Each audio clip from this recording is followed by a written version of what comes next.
Here's a little quickie tip. I don't know if it's a tip, but what I'm doing, these are bed frames, and I'm welding them together to make the frames for the shelving for the anodizing bench. Now the first frame came out pretty straight, and I don't have to do anything to that one, but this one kind of came out a little crooked. So it's a pretty long frame.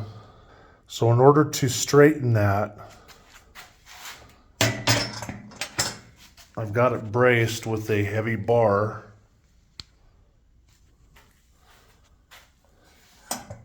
And the reason that it's braced like that is because to straighten this, rather than trying to force it or push on it, you want to heat straighten it. So this torch puts a pretty fine tip.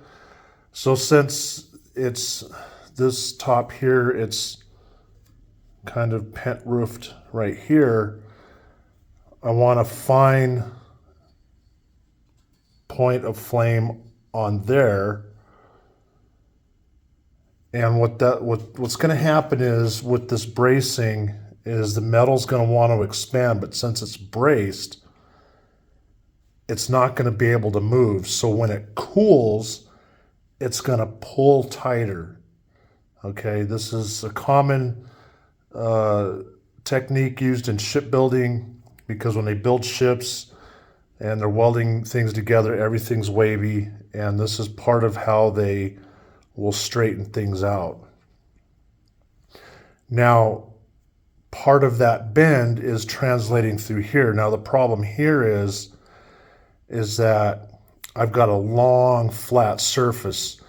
So in order to get these flat pieces to move closer at the top, what I have to do is I have to apply that flame in a V pattern, or maybe even a Y pattern.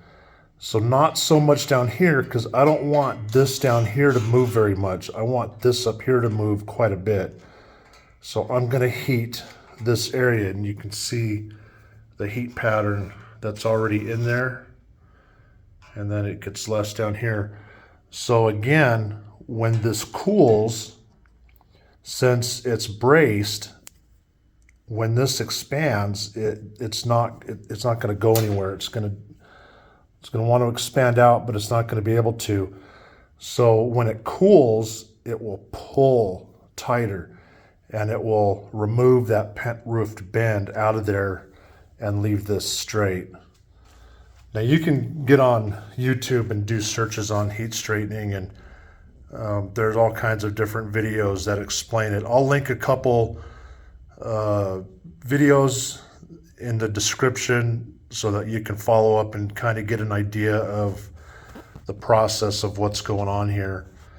So it's the same thing that I'm going to be doing to the press, by the way. I got to get a different tip for this torch. This is a nice thin tip, but I need a tip with a larger rosebud.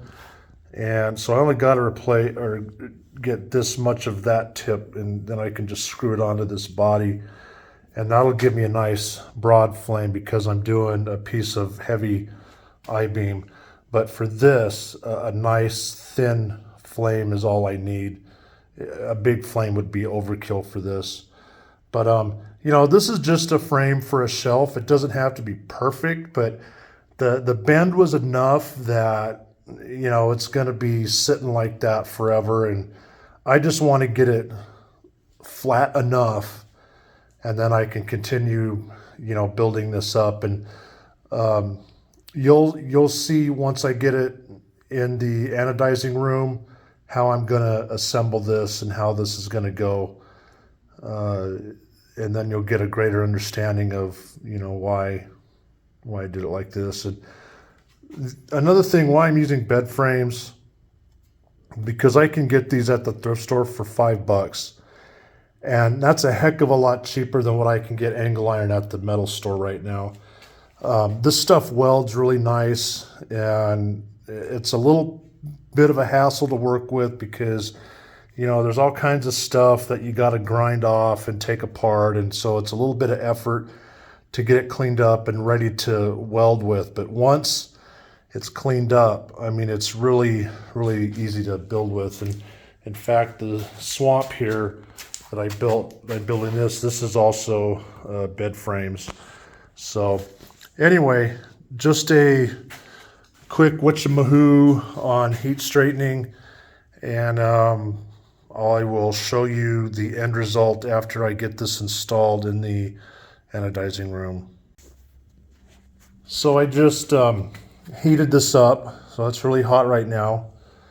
And one thing that you can do is listen to what you're doing, because you can hear the metal ticking, and that ticking is the metal moving, and that's good. That means it's doing what I want.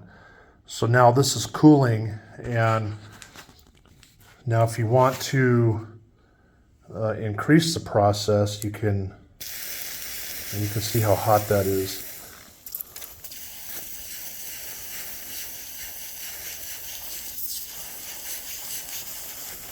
So that rapid cooling will help pull the metal even more. Also, I want to point out that the one who got me started on this is, I think his name is Keith Fenner. He's got a machining channel, and that guy is a wizard of sorts in the machine shop, and he's got some very unique machines. But he's the one that turned me on to the heat straightening, watching some of his older videos, him straightening propeller shafts and stuff like that. And then I took it further and investigated more, and that's how I found out, you know, the heat straightening in the ships. And there's even a video, and I'll link it in the description, of a bridge. And the bridge is actually from my hometown, Ventura, that got hit by a semi. Or something carrying something too large to fit under the bridge, but it was a steel girder bridge, and they heat straightened that bridge. They didn't apply any mechanical force to this bridge at all. And when you see the before and after, it's absolutely amazing, because you just can't believe that all they did was apply heat and straightened out the type of crunching that went on that bridge. So that'll be linked in the description as well. But in any case, the metal tinking, you know, it's if you ever heard a car cool off, or especially an older car, you know, you hear that engine ticking after you shut it off.